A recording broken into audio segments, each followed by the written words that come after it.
Good evening and welcome to NTD News. I'm Sue Biamba in for Stefania Cox. Here are today's top stories. Domestic flights are taking off again. However, some say a cyber attack could have taken place. What the Biden administration is saying. Alleged lies during the 2022 campaign. Fellow lawmakers are now calling on a newly elected congressman to resign.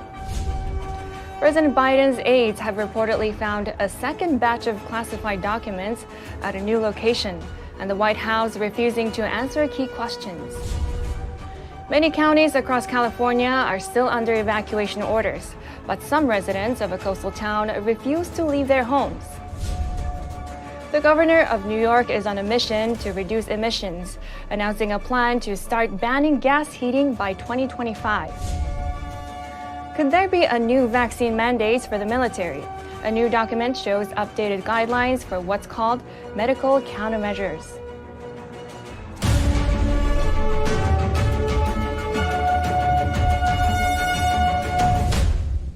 Air travel is picking up again.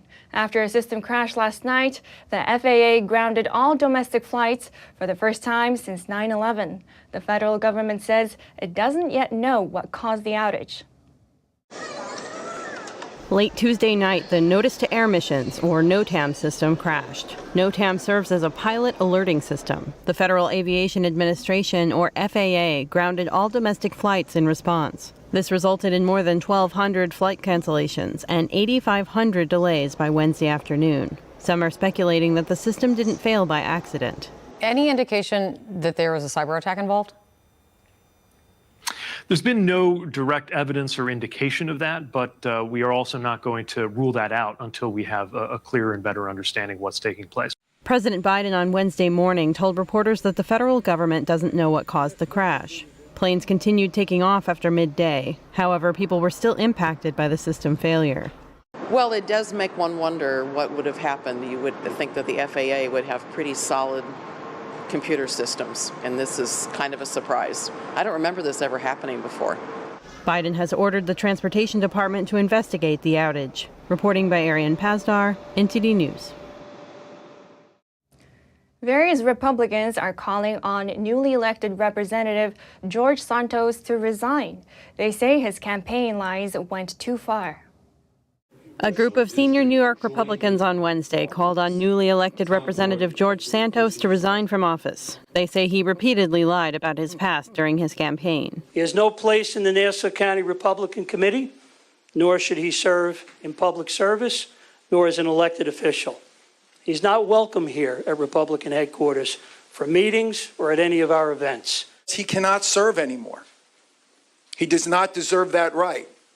He is a stain on the House of Representatives. He's a stain on the 3rd Congressional District. George Santos does not have the ability to serve here in the House of Representatives and should resign. Santos fabricated aspects of his past during his campaign, including parts of his education and career. He also said that his parents were Holocaust survivors and fled to Brazil. Santos admitted to lying in December, but has indicated that he doesn't plan on stepping down. Congressman Santos, will you resign? I will not. Santos said he had degrees from certain universities, even though the institutions don't have a record of him attending. He also claimed to have worked at Goldman Sachs and Citigroup, when he didn't directly. Santos represents a district in Long Island, New York. The local party started no process to remove him from office. 2 Democrat congressmen from New York filed a complaint against Santos with the House Ethics Committee on Tuesday. Reporting by Arian Pazdar, NTD News. Abortion, among the first priorities for the Republican-led House. Lawmakers are taking up a bill today they say is meant to protect babies that survive an attempted abortion. NTD's Melina Weisskopf reports from Capitol Hill. On a vote of 220 to 210, the House passed a bill meant to require proper medical care for a baby who survives an attempted abortion. An NBC report in 2006. They told the story of a 23-week-old baby boy that was born alive at an abortion clinic in Hialeah, Florida. When he began breathing and moving, the abortion clinic owner, Belkis Gonzalez, reportedly cut the umbilical cord and zipped him into a biohazard bag. One Democrat, Henry Cuellar, joined Republicans to pass it. The 7-page bill would impose consequences if one does not give proper care to a living baby, including prison time of up to 5 years. It specifies that mothers would not be prosecuted. Instead, mothers could obtain relief, money damage for all injuries, psychological and physical. The facts that we're talking about here, a child has been born alive. Its heart is beating, its eyes are blinking. Taking care of that baby is not extreme. It is basic human dignity. On the other side of the aisle, Democrats dismiss the bill as a political stunt, arguing there are already laws in place to protect babies born alive. It is a crime now to kill a child born alive. In fact, in May of 2013, a Philadelphia man was convicted of first-degree murder in the killing of 3 infants. He's now serving life without parole. The Democrat House leader says he believes this bill is just the first step. A march toward criminalizing abortion care. A nationwide ban, government-mandated pregnancies. Part of an extreme MAGA Republican agenda. What would your response be to that? I'd say that the last Congress, we saw the most extreme nature of Democrats. When you agree to the abortion of a baby up until the moment of birth, that's extreme. And this bill that Republicans in the House pushed today comes directly after Democrats passed a couple of abortion bills during last Congress. But this bill from House Republicans is mainly a messaging opportunity. That's because it does stand up against a Biden-controlled White House and a Democrat-controlled Senate. Reporting in Washington, D.C., Melina Weiskup, NTD News. A second batch of classified materials reportedly found by President Biden's aides at a new location, and the White House today dodging key questions. NTD's Iris Tao brings us more from the White House. More documents have been found. That's according to a new report today by NBC News, which cites an unnamed source. The report says aides to Biden have discovered at least one additional batch of classified documents in a location separate from the Penn Biden Center, where the first batch was found. The report adds that after the first batch was found in November, Biden's aides have been searching for any additional documents that might be in other locations he used. Meanwhile, right before NBC broke that story this afternoon, the White House held its first media briefing after admitting on Monday to the discovery of the first batch of documents. The press secretary dodging a barrage of questions, including why the White House kept it from the public for months after the documents were first found in November. Again, I'm not going to get into the details. I'm not going to get beyond what the president shared yesterday. I'm not going to go beyond what the president said yesterday. I'm not going to. All this as lawmakers are calling for more disclosure. House Republicans have already launched an investigation into the handling of the documents. And in the Senate, the top Democrat of the Intelligence Committee is calling for Congress to be briefed on the matter. Reporting from the White House, Iris Tao, NTD News. As storms rage on in California, the death toll continues to rise, and many residents have been asked to evacuate. But despite the orders, some locals refuse to leave their homes. NTD's Jackie Rios has the latest. The latest rounds of storms that struck California left hundreds of thousands of residents under flood warnings. In counties like Ventura and Santa Cruz, thousands of homeowners have been asked to evacuate. But some residents have chosen to stay despite the orders. Right after I got here, they put an evacuation order. We opted to stay. So we'll probably be sitting here for the rest of the day before they can figure out how to get us back and forth. La Conchita, a small coastal community located in Ventura County, California, were among those asked to evacuate. Here, we're not necessarily impacted by flooding, but we are impacted by the hillside behind us. And so we keep an eye on rain totals. Thankfully, we still have electricity, we still have utilities to shelter in place. Aaron Ryan, another resident who decided to shelter in place at a house near Hillside, was cautious of a potential landslide, but noted he still had electricity and utilities. Living close to the coast along California, there's quite a few, geological threats. Tsunamis, fire, landslides. And so it's you balance the cost of living here. According to PowerOutage.us, there are still more than 60,000 homes without power. More than half of the 58 counties in California have declared disaster areas. I think we're definitely at a point now where we can see the devastating impacts that these first few storms have caused in Ventura County. We know that there is more rain on the way, which means that we're going to have to continue to prepare. In Ventura County, the fire department has rescued 42 people from the Ventura River and Santa Clara River. As of Monday, the Ventura River water level rose to 25 feet. With the muddy water that we have in these type of flood conditions, it's very difficult to determine how deep it is or if the road has eroded underneath the water. The National Weather Service advised 39 million Californians to anticipate up to 5 inches of rainfall near the coast, more snow to the west, and heavy winds that could reach 65 miles an hour in the coming days across the state. Damages have totaled nearly $1 billion, and the current death toll sits at 17. Jackie Rios, NTD News, California. And over in New York, Governor Kathy Hochul announced plans to ban gas heating starting 2025. NTD's Arlene Richards has more. I'm optimistic about this upcoming year and about the future. New York Governor Kathy Hochul has plans to make New York the leading state in capping greenhouse gas emissions. To achieve this, Hochul announced a number of proposals largely aimed at providing safe and affordable housing to low-income residents. Hochul plans to make all of the new homes energy efficient by doing this. I'm proposing a plan to end the sale of new fossil-powered heating equipment by 2030. In her State of the State address on Tuesday, Hochul called for all new construction to be zero emission starting in 2025. One of the ways she plans to get there is through a cap and invest program that penalizes fossil fuel companies and encourages clean energy alternatives. Big emitters will have to purchase permits to sell polluting fuels. The dirtier the fuel, the bigger the price tag. An energy expert said it's not going to work. The goal is to do damage to the American fossil fuel industry. This would only work if we were making enormous investments in increasing the amount of electricity the state produces. But New York electricity production is actually down. He said New York has had its problems with blackouts, and when that happens, fossil fuels still work. If we're reliant on the electric grid, the grid has to work, and the grid is becoming increasingly more unreliable.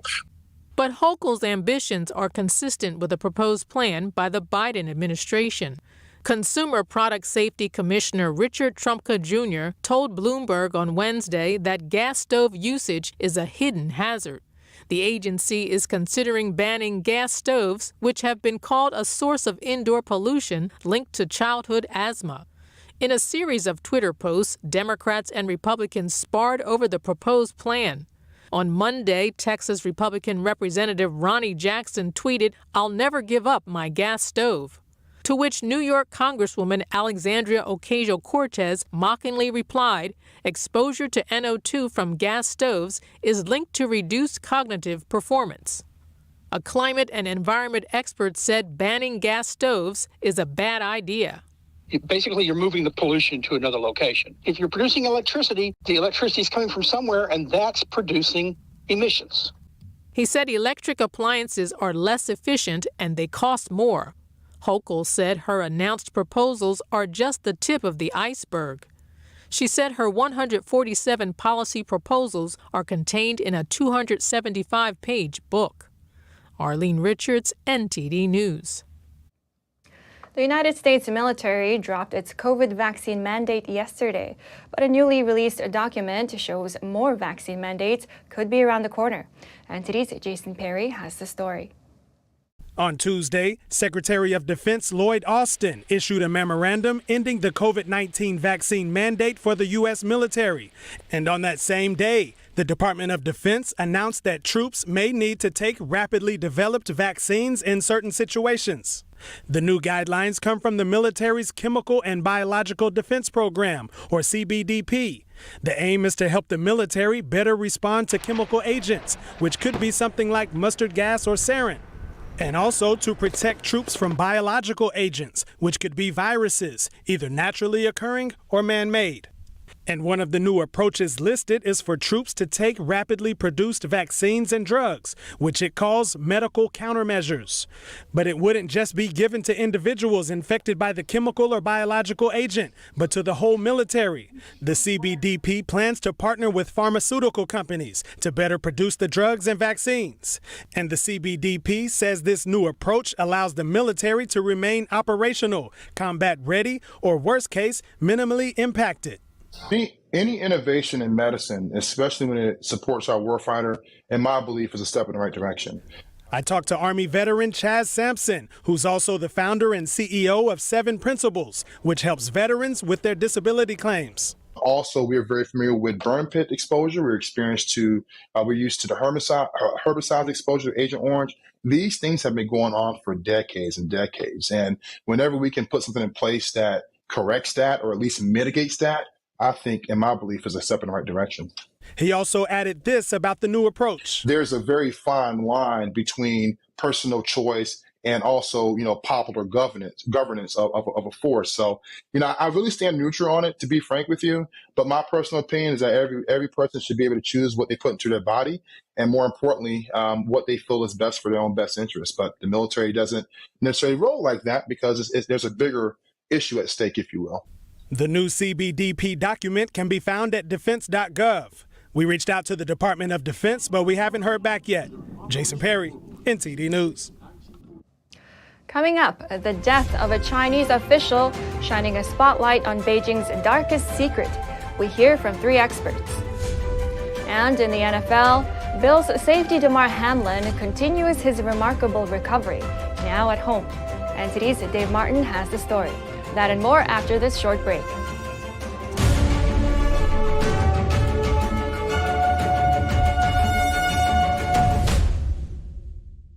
Freedom is not free, and neither is the truth.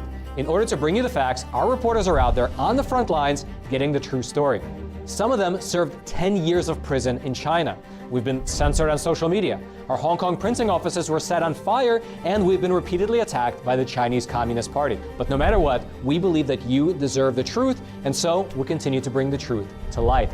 Head on over to getepic.com and try honest journalism that is based in truth and tradition. We'd love to have you on board.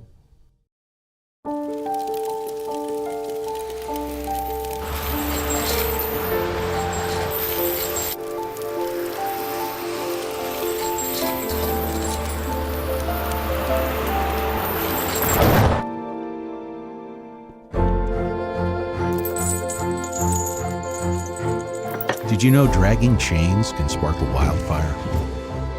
Only you can prevent wildfires.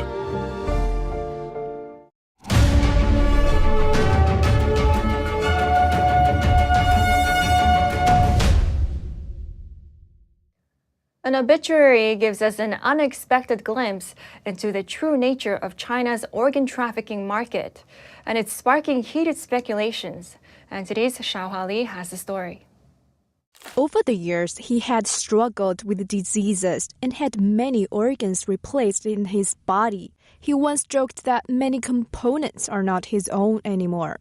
That's what gave goosebumps to a number of Chinese internet users last Tuesday, written in an online obituary by a Chinese Communist Party official to commemorate Gao Zhanxiang, a former commissioner of China's Federation of Literary and Art Circle who died early last month. But the news of his death was only made public near a month later, without mentioning the cause of his death. China's internet censors immediately took down the obituary. But speculations about Gao's alleged extensive organ transplant history are heating up. It has long been heard officials replace organs and blood. Whose organs were they?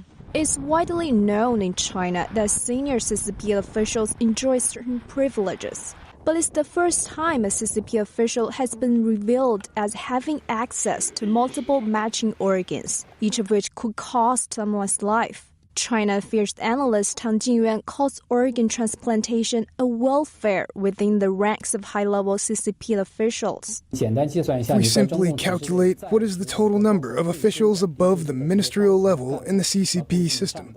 including those who are retired. Then such a large number of people, if they can enjoy such treatment, and they can do it more than once, it will inevitably bring a problem. Where does such large organ supply come from? He adds that if there's no large secret pool of live human bodies within the CCP system, officials simply couldn't enjoy such so-called benefits.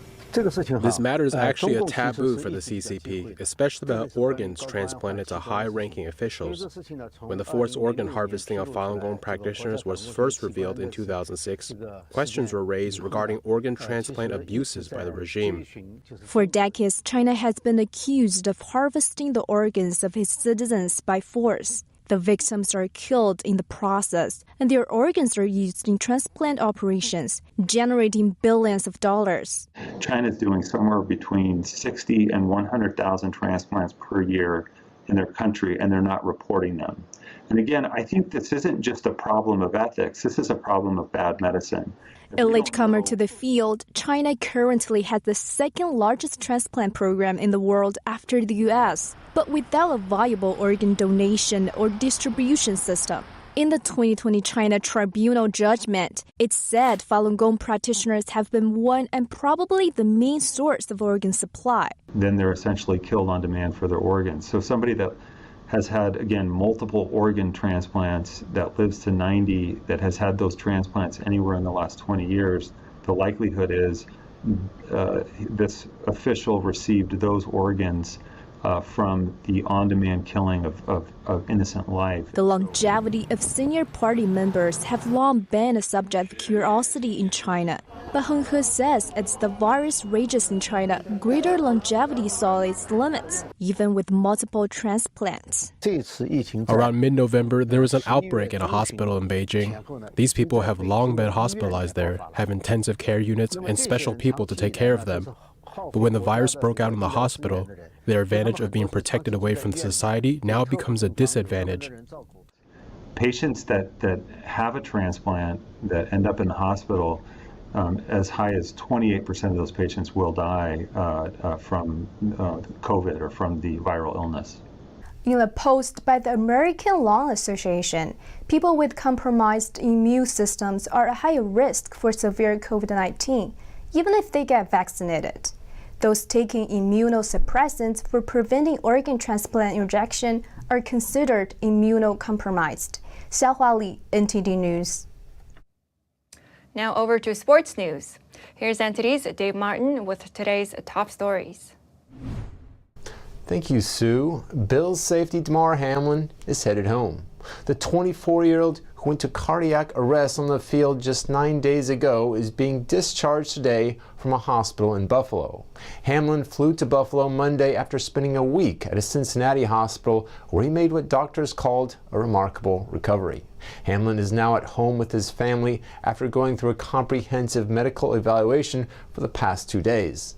Dr. Jamie Nadler, a critical care physician at Buffalo General Hospital, said in a statement, quote, "We have completed a series of tests and evaluations, and in consultation with the team physicians, we are confident that Damar can be safely discharged to continue his rehabilitation at home and with the Bills." Bills coach Sean McDermott said to leave it up to Hamlin regarding when he'll return to the team facility. And in tennis news, former #1 ranked women's player Naomi Osaka announced she's pregnant. The 25-year-old, who recently withdrew from next week's Australian Open, posted a picture of an ultrasound on Twitter with a message saying, quote, "I know that I have much to look forward to in the future. One thing I'm looking forward to is for my kid to watch one of my matches and tell someone that's my mom." The four-time Grand Slam champion hasn't played a full match since her first-round exit at the U.S. Open back in late August. And for your sports viewing schedule tonight, the NBA has 8 games planned, featuring the hottest team in the league, the Memphis Grizzlies, who've won 7 in a row, hosting the Spurs. And finally, for you hockey fans, the NHL has 4 games on tap, including the Washington Capitals and star winger Alex Ovechkin, as he continues his quest to catch Wayne Gretzky's career scoring record playing at Philadelphia. And that's it for your sports news. Back to you, Sue. And that's all for today's news. Thanks for tuning in. I'm Sue Bianba. Good night.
Thanks for watching us on YouTube. Did you know YouTube only keeps selected videos on its platform? So if you want to make sure you get the full picture, just subscribe to our newsletter. Go to newsletter.ntd.com and sign up. It's free.